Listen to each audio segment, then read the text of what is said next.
Dick Powell as Richard Diamond, private detective.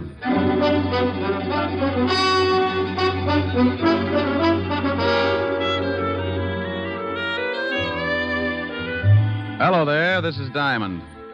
About the most strenuous effort I might give out during a working year is maybe chasing some thug up the escalator at Bloomingdale's department store. But last week I really outdid myself. The all-stars of the police force challenged the private detectives to a baseball game for the benefit of the vice squad. And I wound up stiffer than a pair of starched overalls. Because the private detectives are quick to take advantage of the slightest opportunity, by the 8th inning, we realized the need for some immediate strategy. The score at that point was 6-4, the cops leading. So I got hold of a little blonde I knew and had her walk across the infield in a sweater. The idea was to disturb the opposing team and take their minds off the game. It would have worked, but it seemed that since I had last seen my little blonde friend, she'd become quite a favorite with the police force, so they just waved hello and went about their business. My drooling colleagues, however, had not come in contact with said hunk of fluff, and before the game was over, 3 of them had picked up the bat boy and tried to bunt with him. You may have read where the police force finally beat us. Close game, 37-4. But I want to say right here and now, they never could have done it without that sweater. And oh, yeah, I got mixed up in a little honest murder the next day. It all started in the back booth of a middle-class nightclub. A couple of people were busy trying to think up the fastest way to make a homicide billiard. Oh, that's the 3-cushion variety. Killing to frame up to the electric chair. Leon, are you sure this will work? You want to get rid of that old man of yours, don't you? You know I do. Well, I got a wife that I want to dump, too. This letter from her is going to fix it so we both end up very unmarried. Are you sure they'll blame it on Martin? Sure, I'm sure. When they find him with this letter and his own gun and the dead body of my dear little wife, they'll slap him in the chair so fast he won't know what happened. Who's going to find him with the body? That's your job, baby. I'll get the letter to your husband, and you swipe his gun and get it to me. And you go get yourself a private detective and tell the shamus that you suspect your husband of running around with another girl. You and the shamus tail your husband. I'll have it timed so you catch him with the goods right after the killing. Well, all right. I hope it works. It will if you want it to, baby. I want it to. Because I want you.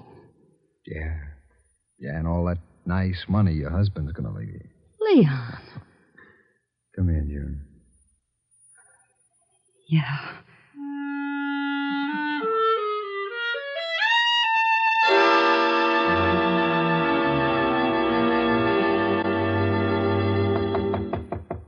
Come in. Mr. Diamond? That's right. I want to hire a private detective. Well, good for you. Sit down. Thank you. What is your fee? What's the matter? Oh, stand up and sit down again. They're 52 gauge, Mr. Diamond. Like them? Oh, you'd look good if they were sweat socks. I don't think they'd go with a high heel. You've got a point. Now, what were you saying? I wanted to know what your fee is. Oh, $100 a day in expenses. Isn't that a little high? I stopped eating at the automat 6 years ago. All right, I'll give you a retainer. Oh, wait a minute now. Wait a minute. What's the job? I think my husband is running around with another woman. What do you want me to do? Hustle him off to the nut house? Oh, aren't you nice? I want you to go with me as a witness. You know, any other time I might get shy, but I'm really interested in seeing a girl who could beat your time. When do I start? Meet me in front of my house at 10 minutes to 8. My husband leaves around 8. What's the address? 521 East 58th Street. My name is Hyers, Mr. Diamond. June Hyers. All right, June. I'll see you at 10 to 8. Now, excuse me, but about that retainer. Oh, yes, that. Here's $100. Is that enough? It'll keep me interested. What's your husband's name? Martin. I'll see you this evening, Mr. Diamond. Oh, one more question. Yes? Why haven't you and your husband been getting along? A lot of reasons. By the way, Mr. Diamond, how old are you? No. Oh, well, I'm frisky, but I passed the foolish mark when I was 3.5. Did you? Goodbye, Mr. Diamond. I wonder if I did. Diamond Detective Agency, with men who know the corpses best, it's Diamond 2-to-1. Rick, Oh, Helen. Hello, baby. What are you doing? What gauge nylons do you wear, dear? 52. Why? Oh, nothing. Oh, Ricky, you're going to buy me a present. Oh, you never can tell. I was just looking at a pair a few minutes ago. Rick, Yeah? where were you looking at them? Now, what kind of a question is A that? very good question. Have you got a girl up in that office? Helen. Don't you Helen me, have you? Well, I give you my word I haven't. All right, was there a girl in your office? Was there? Well, a client. I got a $100 retainer. I don't care if she gave you the George Washington Bridge. You were obviously looking at her leg. Well, I couldn't help it. She sat on that way. Now, look, honey, she's just another client. With 52-gauge nylons. What'd you do, count the threads? Oh, can you do that? Oh, you wolf. Yeah, but you're the only one who gets the benefit of my talents. You can put the soft soap away. When am I going to see you? Well, I got some business at 8. I'll be over later. Well, I'm going to stay mad until you get here. And you're going to tell me all about those nylons. I'll be sure and do some research. Bye.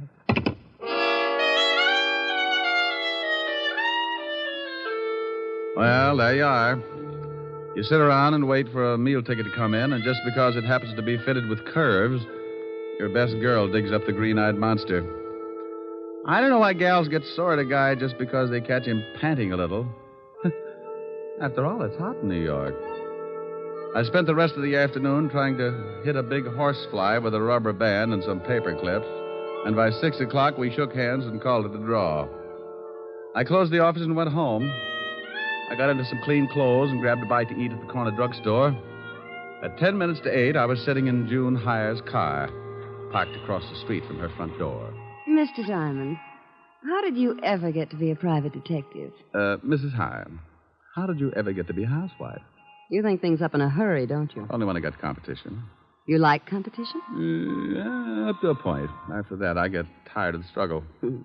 I feel like I was back in college, sitting in a parked car with a good-looking man. Your education must have been pretty tame. I haven't moved once. Well, I really started to study after I graduated. Oh, I bet you got straight A's.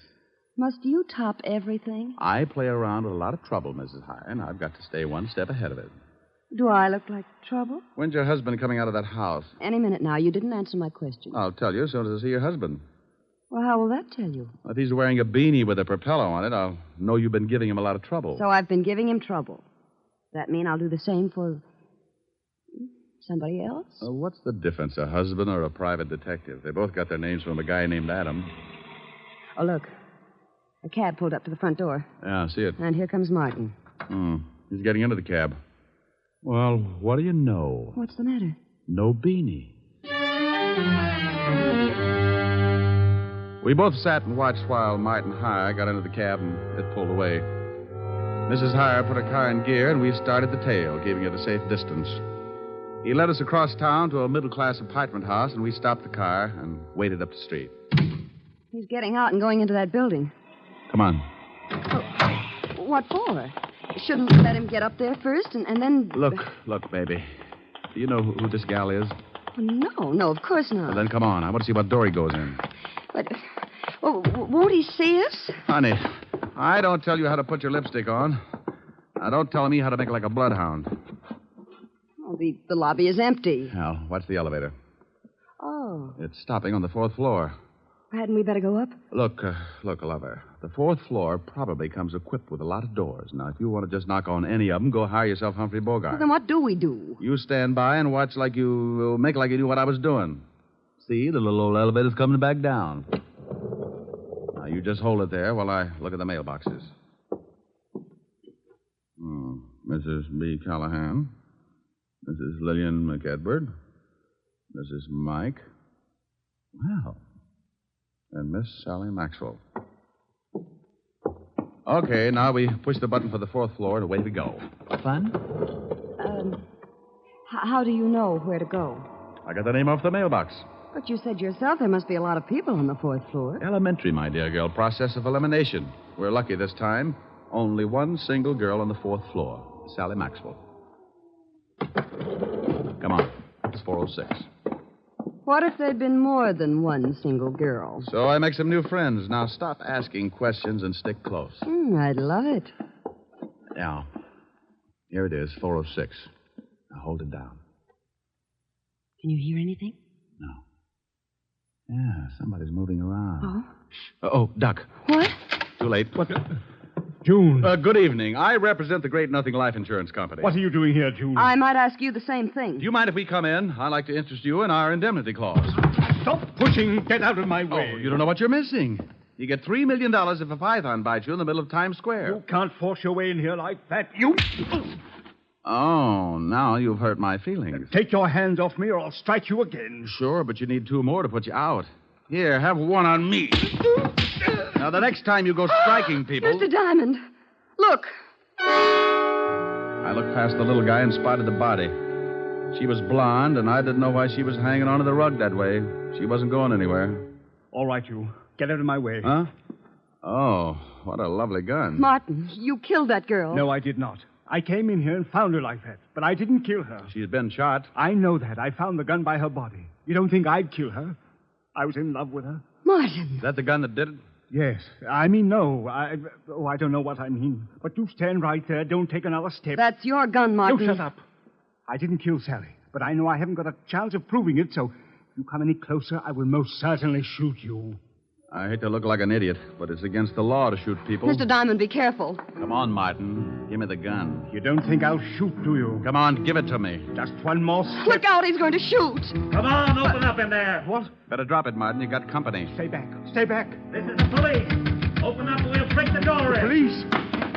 Give me the gun, Martin. No. No. Let him in, June. Before Levinson tears down the whole wall. I've got Martin. Yes, all right. I didn't do it. I didn't do it. What's going on in here?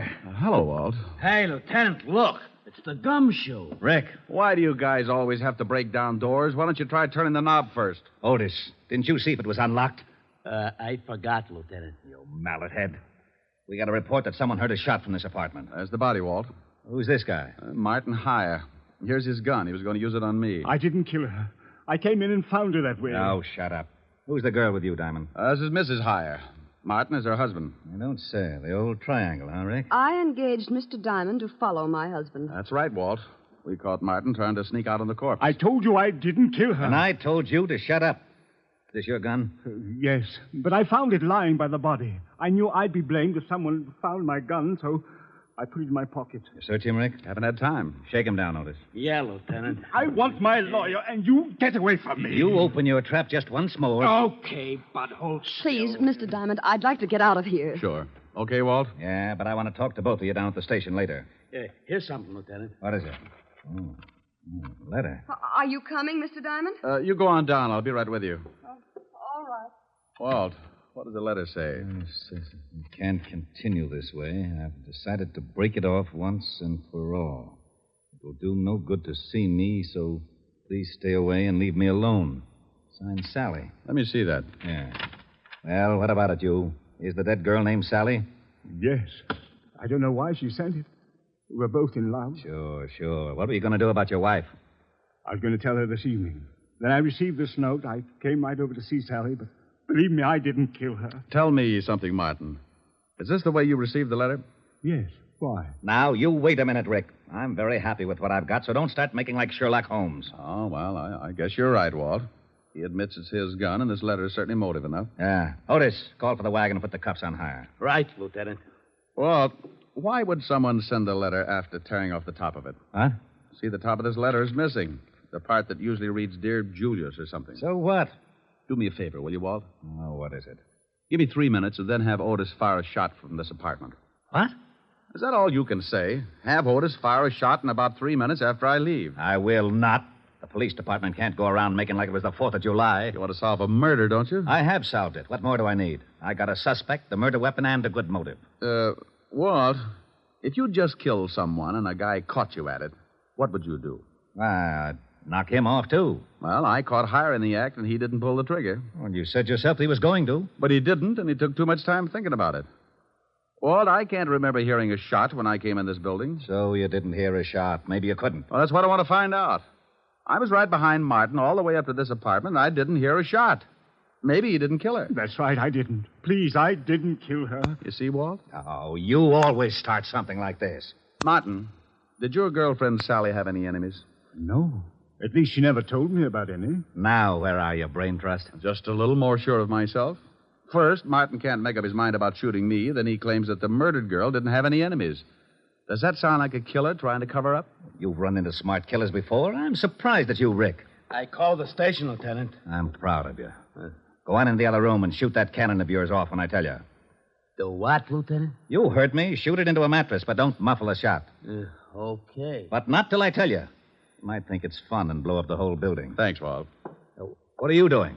Oh, just looking around this desk to see if I can find the top piece of this letter. Oh, Martin, are you sure that your girlfriend didn't know anyone who might want to kill her? She never said she was in danger. But you might ask her husband. Her husband? Oh, swell. Why didn't you say something about her husband before this? You didn't ask. Oh. Who is her husband? His name's Leon Fisk. The gambler? Yes. Oh. Bye, Walt. Now, you wait a minute. Have Otis start making like a Roman candle 3 minutes after I leave. What's that you've got in your hand? Huh? Well, it's a piece of stationery from the desk that matches the stationery this letter was written on. You can't take that letter. It's evidence. What is? That letter the murdered girl wrote to this guy. Well, how do you know she wrote it? Because this guy said so. Yes, but I'm not sure. It could be forged. See, Walt, maybe she didn't write it. Well, that's why I want it. The lab will be able to tell from other samples of her handwriting. Tell what, Walt? Who wrote that letter? Well, don't you know? Of course I don't know, but we found it on this guy, and it's police evidence. Why? Why? Well, because it just is, that's all. Well, anybody could have written it. You could have written it, Martin. Yes, I guess I could. And send it to yourself? Why would I send it to myself, Lieutenant? You wouldn't. That's why it's important. You mean the letter itself or the fact that he couldn't have sent it to himself? Both reasons. Well, if he couldn't have sent it to himself, that eliminates him as a suspect. It does? He didn't do it. Did you, Martin? No. See, Walt? Now, wait a minute. Why do I always get into something like this? You asked me if I sent the letter to myself. You shut up. And you said he couldn't have. That's right, he couldn't. Then someone else did. Of course they did. Okay, then as long as you're not so sure it's important, I'm going to take it with me. Who says it's not important? Well, if he didn't send it to himself, then someone else did. And if someone else did, the murdered girl couldn't have, so anyone could have sent it. Isn't that right? Say that again? He said if I didn't send the letter to myself, then I couldn't have gotten it. And No. He said you couldn't have sent the letter to... No, wait a minute. You couldn't have written it to myself. Yeah, so someone else wrote it and sent it to the murdered girl and... No. Send it to me. You're crazy. I distinctly heard him say... Walt. Yeah? After you figure it out, be sure and have Otis fire that shot. I'm going to see Leon Fisk. Okay. Now, let's start it again. If I didn't... If somebody didn't... If you didn't... If I didn't what? Lieutenant? Oh. What is the matter, Lieutenant? He did it again. And you helped him. You rat, I'll see that you get the chair even if you didn't kill her. What did I do? You shut up.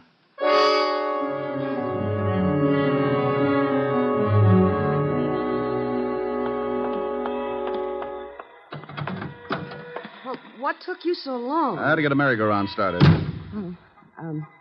Can I drop you somewhere? Just relax for a second. I've got to think something out. Well, I didn't ever think Martin could kill anyone. Yeah. What was that? Just a backfire. Look, drive me across town. I want to talk to a guy named Leon Fisk. Leon Fisk? Yeah, runs a nightclub with an iron claw in the back room. What's the address? 222 East 45th. I remember it because when I was on the force, I used to raid his place for exercise. Thinking of doing some gambling? That's the way it'll probably end up. Let's go. She drove me across town, and 10 minutes later, we pulled up in front of a low building with a flight of steps leading down to a basement door. A large sign over the door read Cellar Club. I got out and thanked June for the lift and watched her drive off. I went down the steps and through the door. Something I can do for you? Yeah, I'd like to see Leon Fisk. Maybe you don't want to see it. What's the name? Just tell him Diamond. Okay. You got a phone booth? Yeah, right over there. Thanks. I found the phone booth and went in. In my business, you work with hunches, and sometimes they pay off. I knew that the torn letter had to be sent to someone the dead girl was going to slough. I didn't think it was Hyer, so the next best prospect was her husband, Leon Fisk. I didn't have a thing to pin on him, but a good bluff can open a lot of doors. I took out the letter and copied the handwriting on the other piece of stationery. I wrote the name Leon at the top, and then the words, "We can't continue," so they'd correspond with the first part of the original. Yeah? What was you writing? What's it to you? You don't have to get sore. I just thought maybe you was getting a tip on the horses, and I sure could use a winner. The nags have been beating me to death. Oh, no tip. Okay, the boss will see you. That door right over there. Thanks.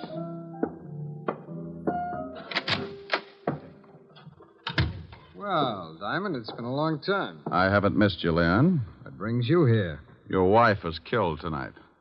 Sally? One's usually the limit. That's too bad. How did it happen? I thought maybe you could tell me. I don't know anything about it. Ever see this letter before? Hey. What's the matter?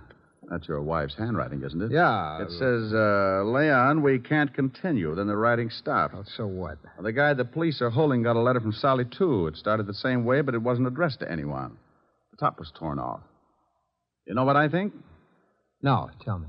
I think she started one letter to you, then threw it away and wrote another one. I think you sent the second to Martin Hyer after tearing off the name Leon. Go on, Diamond. You didn't count on her starting a second one, so you went up to her apartment and killed her with Martin's own gun. Oh, with his own gun. Maybe you can tell me how I got it. Oh, I think so. You had to know a lot of things before you could kill your wife. What time Martin would arrive so the time of death would be close. You had to have his gun to leave by the body, and you had to have a witness who would swear Martin killed her. It had to be timed just right. You're talking yourself into a corner. How would I get all these things? By working with someone who was close enough to Martin. Maybe like his wife. You're crazy. Am I? She just drove me to this place. So what? A lot of people know this place. She told me she didn't. So I gave her an address 8 doors down, but she pulled up right in front of your door. Well, that could happen. It was too pat, Leon. Getting me to come to her place at 10 minutes to 8 and knowing her husband would leave close to 8. She had to know it because that letter was delivered just before I got there. Think you can prove it? You made one mistake. I didn't hear a shot when I got to your wife's apartment. I found out later that you could hear one all the way down in the street. Your wife was killed before Martin went into that building. Probably when you saw his cab pull up. Well, anyway, it's enough to hold you on, and I think we can prove later on that you've been seeing June Hyers. You're a pretty smart shamus, Diamond. Oh, you mean you admit it? Okay, baby, come on in. June, come on out of there. Leon, are you crazy? Well. I didn't know you kept your back room stocked with nylons, Leon. Yeah. I guess you two don't need any introductions. Why did you have to drag me into this? You heard what Diamond said. He knows all about it. You got the car out back? Yes, but what are we going to do with him? Diamond? Well, he's going swimming with a barrel of cement. Lieutenant Levinson wouldn't like that. He knows I came here. You're lying. Wait a minute, maybe he isn't. Diamond was upstairs with him for quite a while. Okay, so we'll have to hurry things up. Leon, you can't shoot him. Yeah. You should know it's not polite to point. I'm not going to knock him off here in the office. We'll take him in the car and do it later. No, Leon. What do you mean, no? It was your idea to kill your wife. I just helped get the gun. I'm not going to be along if you kill Diamond. You're going to be right with me, baby, because you're in this up to your pretty neck, and I need that car. I'm not going to do it. Oh, yes, you are. Oh, you and Diamond go swimming together. Leon. Give me that gun. You... Let me go. Come on, drop it. You go to the devil. June, come back here. I'm getting out. You got me into this mess. Come back here, you dirty little tramp. Don't you take that car. You're not going anywhere, Leon. You want to bet? I'll fix you, Diamond. He hit me with the butt of his gun, and I went down like the price of wheat in July. As I picked myself up, I watched him run for the back door. June, wait for me. You're not going to leave me here to take the rock. I got my gun out and stumbled over to the window and looked out just as the car started up. I spotted Leon with a gun in his hand. He looked mean enough to start shooting with it. He did. He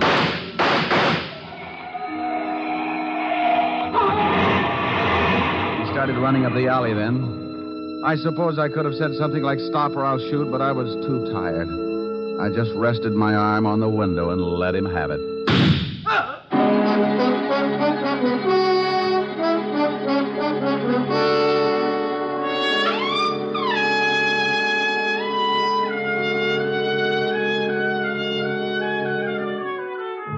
Well, Walt finally showed and cleaned things up. I was bleeding again, so I headed for 975 Park Avenue and my usual first aid station. Yes? Hello, Francis. Miss Asher in? Oh, my goodness, Mr. Diamond. Come in, sir. Come in. You've been hurt again. I guess you'll have to answer the door a little quicker after this, Francis, or build a first aid station in the hall. The usual, sir? No, you can forget the plasma, Francis. I had liver for dinner. I can stand the loss. Just as you say, sir. Miss Asher is in the study. Oh, thank you. Why don't you go to bed? You look tired. Yes. Good night, sir. Boo. Oh, Rick. Yeah. Isn't it awful? Oh, what happened to your chin? Oh, I got it caught in a 38. Want me to go? Want you to go? Why? Well, I thought maybe my poor little face scared you.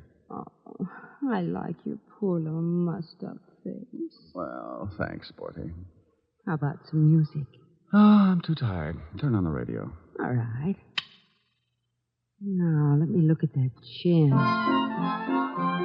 Oh, that's soothing.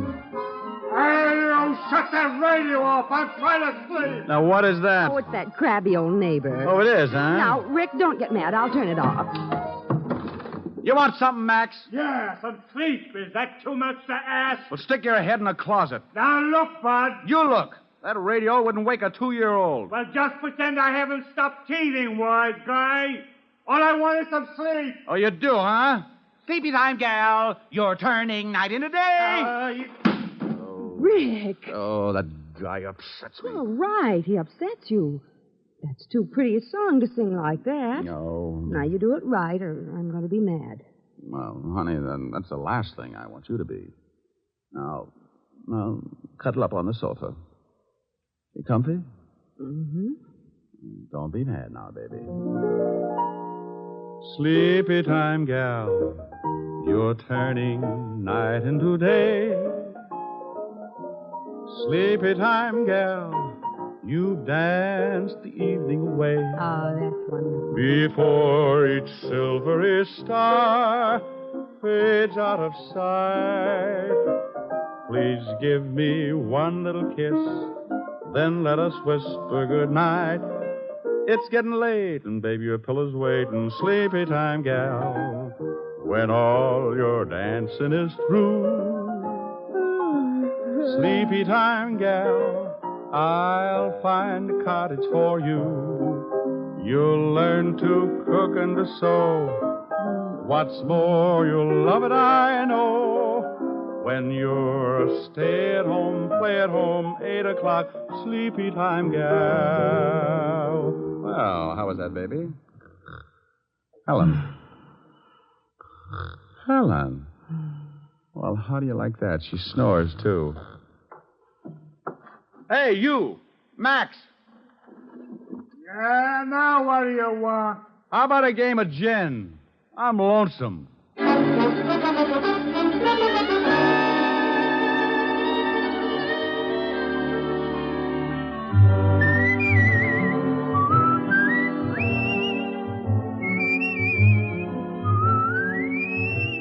You have just heard Richard Diamond, Private Detective, starring Dick Powell. Helen was played by Virginia Gregg, Lieutenant Levinson by Ed Begley. Also in our cast were Wilms Herbert, Jay Novello, Joan Banks, and Stacey Harris. Music was under the direction of Frank Worth. Richard Diamond is written by Blake Edwards and directed by William P. Rousseau. Dick Powell soon will be seen in the screen version of the best-selling novel, Mrs. Mike. Now, this is Eddie King inviting you to be with us again at the same time next week, when we will again bring you Dick Powell as Richard Diamond, Private Detective.